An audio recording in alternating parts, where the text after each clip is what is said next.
السلام علیکم دوستو، اردو کلاسک چینل پر خوش آمدید۔ معزز سامعین سے امید کی جاتی ہے کہ ویڈیو کو لائک کریں اور چینل کو سبسکرائب بھی کریں، شکریہ۔ آئیے سنتے ہیں رنگ آسماں قسط نمبر 76۔ وہ دونوں بہت دور نکل آئے تھے۔ کوہ شمالیہ اور ہردوار کے جنگل کی حدود بہت پیچھے رہ گئی تھی۔ وہ مسلسل حالت سفر میں رہے تھے اور اتنے عرصے تک بچھڑے ہوئے دو پیاسے ابھی تک بات کرنا تو درکنار، ایک دوسرے کو جی بھر کے دیکھ بھی نہ سکے تھے۔ ان کے لیے یہ کیا کم تھا کہ ان دونوں کے بیچ کوئی رکاوٹ، کوئی دیوار نہیں رہی تھی۔ وہ دونوں اس وقت بھی جیسے بازبان لمس ایک دوسرے سے محو کلام تھے، اور یہ ان کے لیے پرلطف پر سرور آگے لمحاتی تو تھے۔ ایک سبک رفتار گھوڑے کی پشت پر شوقی اور رینا جیسے یکجان دو قالب میں ڈھل گئے تھے۔ ایسے میں پیاسی دید اور ہجر زدہ اجسام کو کیا چاہیے کہ یہ حسین ساتھی جیسے تھم کیوں نہ جائیں۔ شوقی کے ہاتھ میں گھوڑے کی لگام تھی، رینا اس کے آگے بیٹھی تھی۔ گھوڑا منزل کی جانب دوڑ رہا تھا۔ شوقی کا حال یہ تھا کہ رینا کو اس نے خود سے یوں لگا رکھا تھا جیسے بدری ناتھ جیسا کوئی دشمن، کوئی بیری اس کی محبوب کو پھر اس سے جدا نہ کر ڈالے۔ یہی حال رینا کا بھی تھا۔ اسے بھی اپنے محبوب کے ساتھ لگے رہنے میں سکون سا مل رہا تھا، اور وہ محبوب کی قربتوں سے ایک لمحے کے لیے بھی محروم نہیں ہونا چاہتی تھی۔ بالآخر جب شوقی نے محسوس کیا کہ وہ خطرے کی حدود عبور کر چکا ہے، تاہم منزل ابھی دور تھی، اس نے ایک مقام پر گھوڑا روک لیا۔ دونوں ابھی گھوڑے پر ہی تھے۔ اتنی سی جدائی بھی انہیں گراں گزرتی تھی کہ ذرا اتر کر سستا لیں۔ سانسیں دونوں کو چڑھی ہوئی تھی، کچھ مسافتوں کے باعث اور کچھ غربت کی ان پرسرور گھڑیوں کے سبب جو ایک عرصے بعد میسر آئی تھی۔ اب وہ ایک دلکش وادی کے سرے پر تھے جس کے اطراف سرسبز گھاس پھیلی تھی، اور ایک جانب چھدرا سا جنگل تھا جس پر کسی پربہار گلشن کا احساس ہوتا تھا۔ وہ دونوں کسی ہیولوں کی طرح گھوڑے کی پیٹھ پر سوار نظر آتے تھے۔ ان کی نظروں کے سامنے دور وادی اور جنگل کے پار غربی افق پر پہاڑیوں کے سربفلک چوٹیاں تھی، جہاں سے غروب آفتاب کا سرخی مائل نصف مکھڑا بادل کے چند ٹکڑے سے جھانکتا عجب منظر پیش کرتا تھا۔ ماحول میں ہلکی سی گونج کا تاثر محسوس ہوتا تھا، ایک اسرار بھری بازگشت تھی جو کبھی دور اور کبھی نزدیک سے سنائی دیتی تھی۔ شوقی گھوڑے سے اتر آیا اور پھر رینا کو بھی سہارا دے کر نیچے اتارا۔ دونوں نے ایک دوسرے کو یوں تھام رکھا تھا جیسے وہ اب ایک لمحے کے لیے بھی جدا نہ ہونا چاہتے ہوں۔ اس کے بعد شوقی رینا کا نرم و نازک ہاتھ تھامے ایک گھنے پیڑ کے نیچے لے آیا۔ شوقی گھوڑے کی پشت سے اوڑھنے بچھوڑنے کا سامان جس میں کچھ سادے راہ بھی تھا اتار لایا تھا، وہ اس نے پیڑ کے نیچے ڈال دیا۔ بچھونا تیار کرنے کے بعد وہ دونوں بیٹھ کے کچھ جنگلی پھل وغیرہ تھے، شہد تھا، وہی انہوں نے کھایا۔ اس کے بعد دونوں ایک دوسرے کے چہرے کی طرف یوں دیکھنے لگے جیسے انہیں یقین نہ آ رہا ہو کہ وہ دونوں اتنے عرصے بعد پھر ایک یکجا ہو کر ساتھ بیٹھے تھے۔ جنگل تھا، تنہائی تھی اور محبوب۔ شوقی یہ سب خواب تو نہیں نا؟ اچانک رینا نے اس کی طرف اپنی جھیل جیسی نیلی آنکھوں سے تکتے ہوئے کہا، تو وہ اس کے سنہرے بالوں کی لٹ کو جو رینا کے حسین چہرے پر جھالر کی طرح بکھری تھی چھو کر مسکرایا۔ پھر نہ جانے کیا ہوا کہ اس کا دل مچل اٹھا اور اس نے بے اختیار رینا کو چوم کر اپنے سینے سے لگا لیا۔ پھر جذباتی لہجے میں بولا، لو یقین کر لو، تم میری باہوں میں ہو، میری محبت بھری آغوش میں، کیا اس سے بڑھ کر بھی تمہیں کچھ حقیقت درکار ہے؟ آہ شوقی، مجھے اس طرح خود سے لگائے رکھو، ایک لمحے کے لیے بھی خود سے الگ مت کرنا جب تک مجھے یقین نہ ہو جائے۔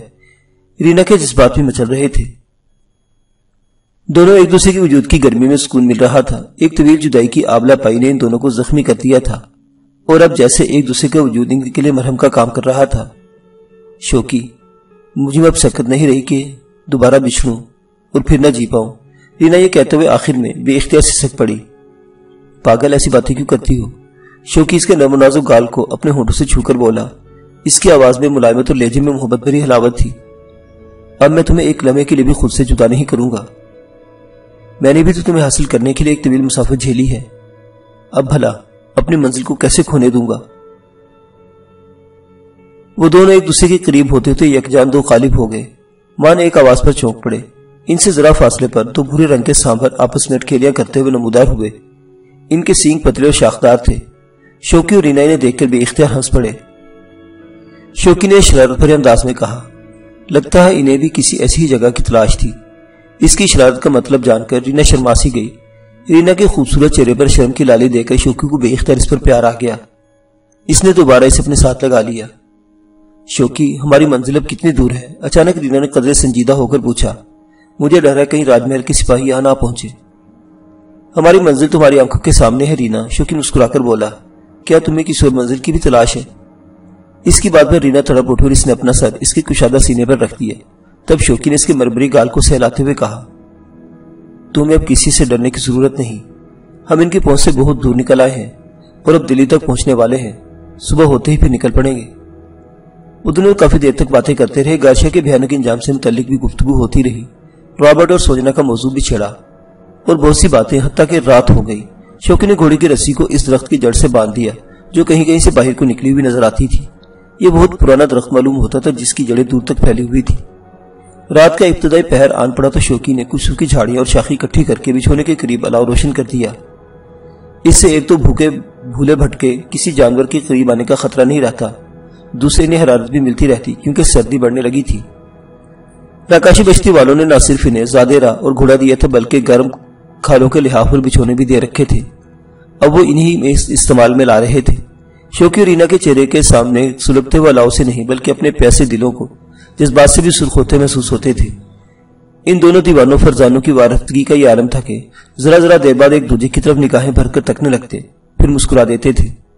ایک موقع پر جب شوکی گرم بچھونے پر نیم دراز تھا اور رینا اس کے پاس سے اپنا سر شوکی کے سینے پر رکھے ہوئے تھی اور اس کی سنہری گھنی زلفیں شوکی کے فراق سینے پر پھیلی ہوئی تھی، تو رینا نے دیکھا کہ شوکی یکٹک بھڑکتے ہوئے الاؤ کی طرف تکے جا رہا ہے اور اس کا چہرہ سرخ ہو رہا ہے۔ شوکی، رینا نے دھیرے سے اسے پکارا۔ ہاں، وہ بھی جیسے چونکنے والے انداز میں بولا۔ تم کسی سوچ میں گم ہو؟ ہاں، کیا سوچ رہے ہو؟ جواب میں شوکی نے پہلے گہری اور پرسوچ ہمکاری خارج کی، اس کے بعد رینا کا نرم و گداز ہاتھ تھام کر بولا، رینا تم مجھ سے شادی کرو گی نا؟ شوکی کی بات پر رینا کسی مشرقی عورت کی طرح شرما سی گئی۔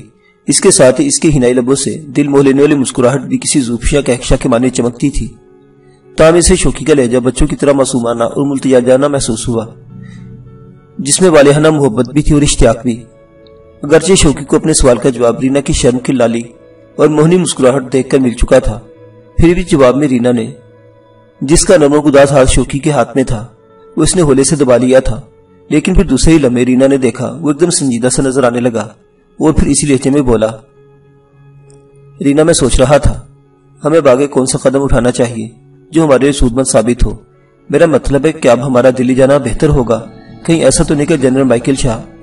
اتنا کہہ کر اس نے دانستہ اپنا جملہ ادھورا چھوڑ دیا، مگر رینا اس کی ادھوری بات کا مطلب جان چکی تھی، اسی لہجے میں بولی، یہی کچھ میں بھی تم سے کہنے والی تھی شوکی۔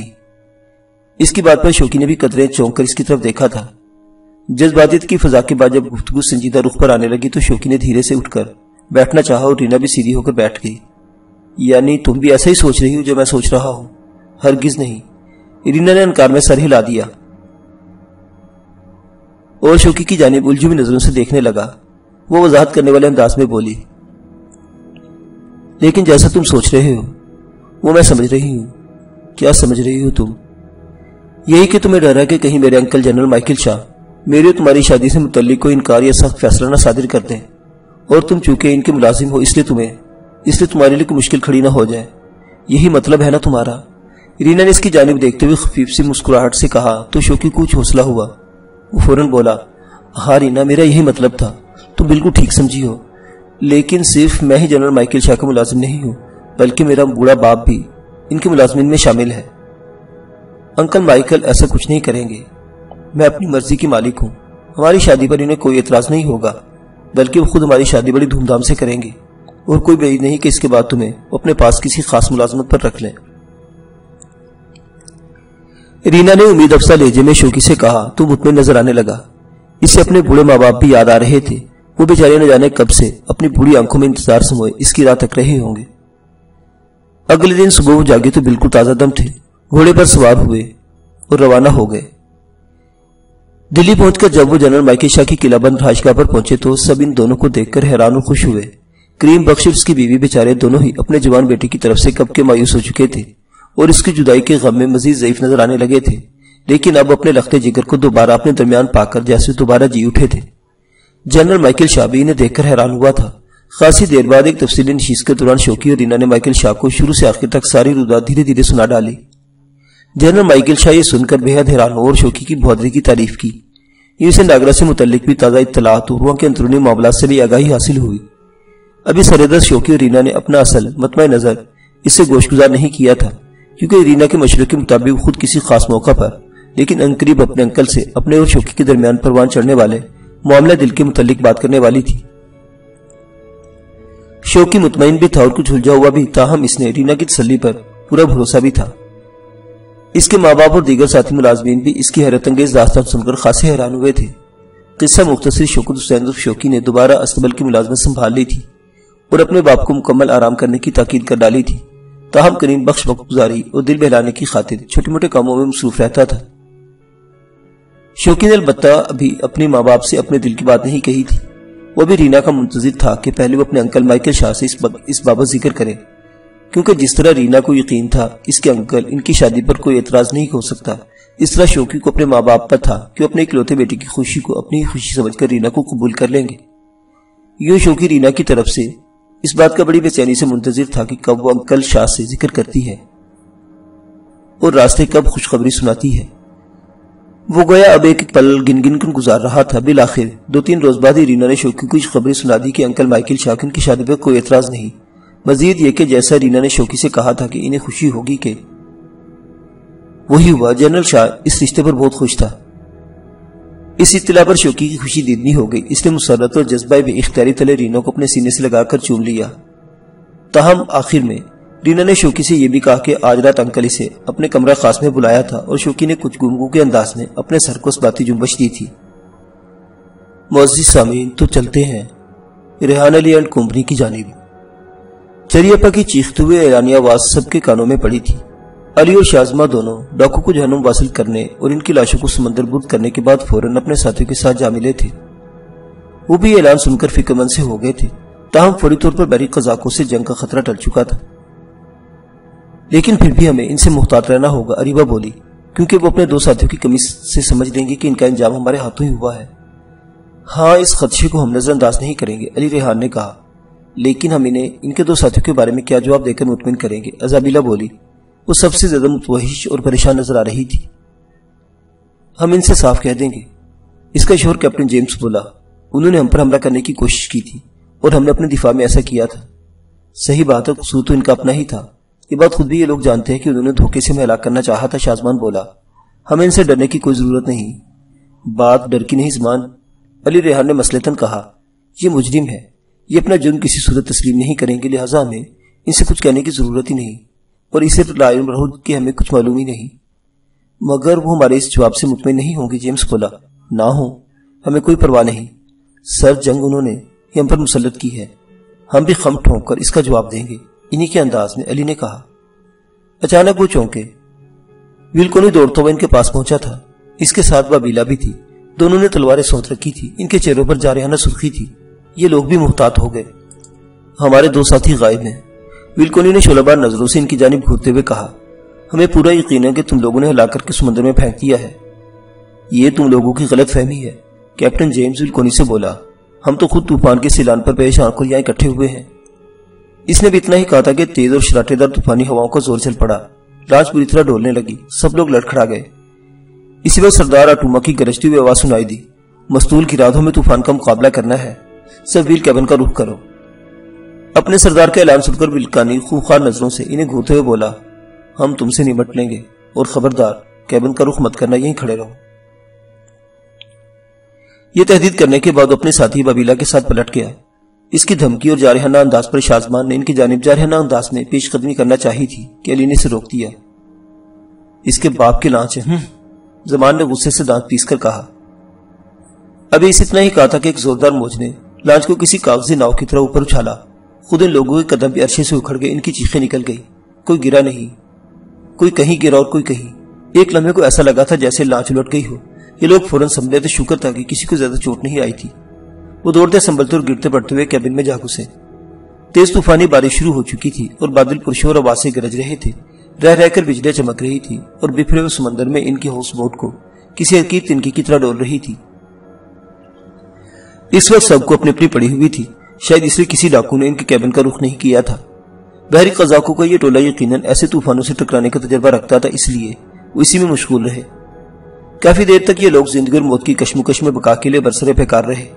پھر رفتہ رفتہ طوفان کا زور ٹوٹنے لگا، کچھ ہلچل کم ہوئی، مگر لانچ اب بھی قابو سے باہر تھی، منزل کھو گئی تھی، راستہ بھٹک گیا تھا، اور وہ سب اپنی لڑائی بھول کر اسی تنگ و دو میں مصروف تھے۔ طوفان میں کچھ ٹھہراؤ آ گیا تھا، مگر طغیان جیسی صورتحال جوں کی توں تھی۔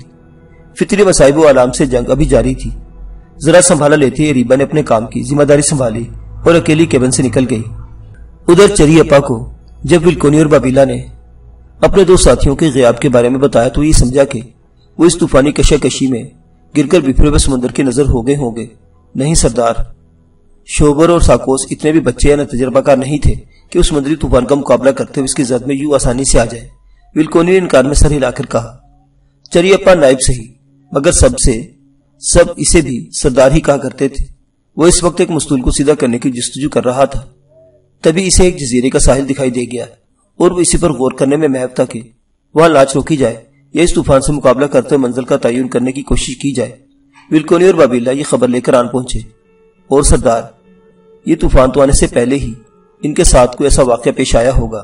بابیلا نے بھی اپنے ساتھی ولکونی کی تائید میں کہا، کیونکہ جس وقت تم نے طوفان کی آمد کا اعلان کیا ہم شوبر اور ساکوس کو ہی آوازیں دے رہے تھے، ان کی طرف سے جواب کوئی نہیں ملا۔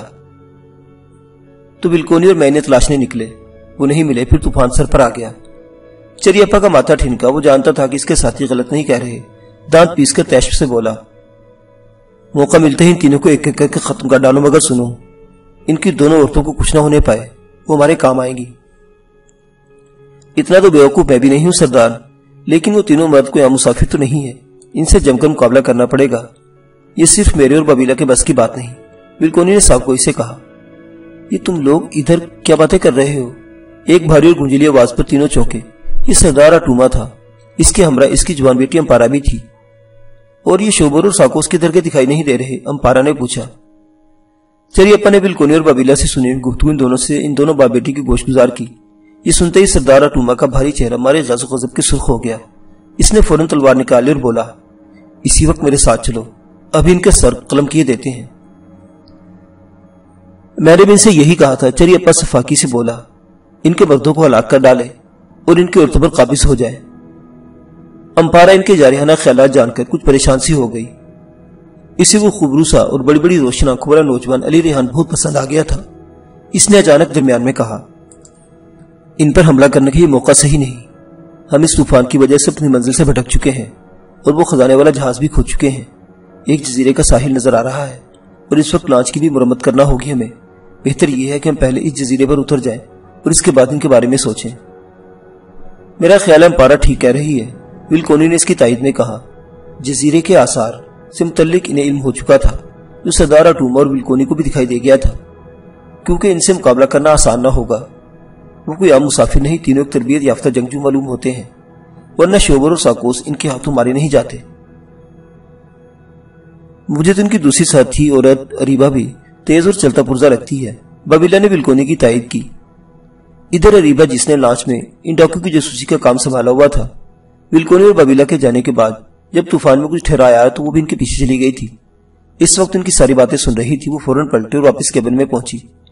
اس نے اپنے ساتھیوں کو ساری بات بتا ڈالی کہ طوفان کی وجہ سے راستہ بھٹکنے کے سبب یہ لانچ ایک جزیرے کے ساحل کے قریب پہنچ چکی ہے اور ان بحری قزاقوں کا وہاں ایک نیا کھیل کھیلنے کا ارادہ ہے، لہٰذا اسد محتاط رہنے کی ضرورت ہے۔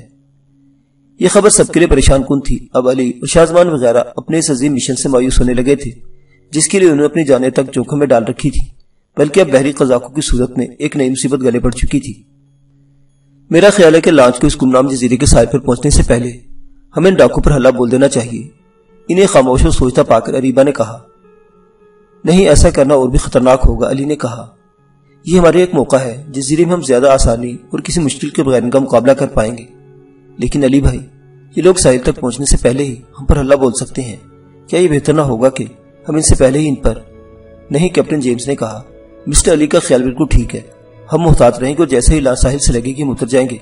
اس طرح خطرے اور جنگ کو بھی خود پر مسلط کرنا ٹھیک نہ ہوگا، اس لیے کہ میری بیوی ازابیلا کی طبیعت ٹھیک نہیں، وہ ماں بننے والی ہے۔ ازابیلا قریب کھڑی تھی، سر جھکا لیا۔ علی اور زمان اریبا اس خبر پر کچھ متفکر ہوئے تھے، تاہم اریبا نے کہا، کیپٹن جیمز، تم فکر مت کرو، اللہ ہماری مدد فرمائے گا اور ازابیلا میری بہن ہے، ہم آپ کی بات سمجھ چکے ہیں۔ ہمیں واقعی جان بوجھ کر کسی خطرے کو گلے نہیں لگانا چاہیے تاکہ وہ ظاہر نہ ہو۔ او اچھا ہو مسٹر جیمز، آپ نے بتا دیا، زمان نے کہا۔ موقع ایسا ہے کہ آپ کو مبارکباد بھی نہیں دے سکتے، لیکن جیسا کہ اریبا نے ابھی کہا کہ اللہ ہماری ضرور مدد کرے گا۔ ہم ایک نیک مشن پر نکلے تھے، مگر افسوس کے ناکامی سے دوچار ہونا پڑا۔ مایوس ہونے کی ضرورت نہیں شازمان، علی نے جوش سے کہا، نیک مقاصد پر نکلنے والوں کو اللہ تعالیٰ ضرور کامیابی سے ہمکنار کرتا ہے۔ منزل ملتی ہے اگرچہ راستے دشوار ہوتے ہیں، اور رکاوٹیں آتی رہتی ہیں۔ بے شک اریبہ اور زمان نے بیک زبان کہا۔ اپنے ساتھی علی ریحان کی بات نے ایک نیا کوششکن حوصلہ عطا کیا تھا۔ اسی وقت لانچ کو جھٹکا لگا، یہ لوگ کیبن سے باہر نکل آئے۔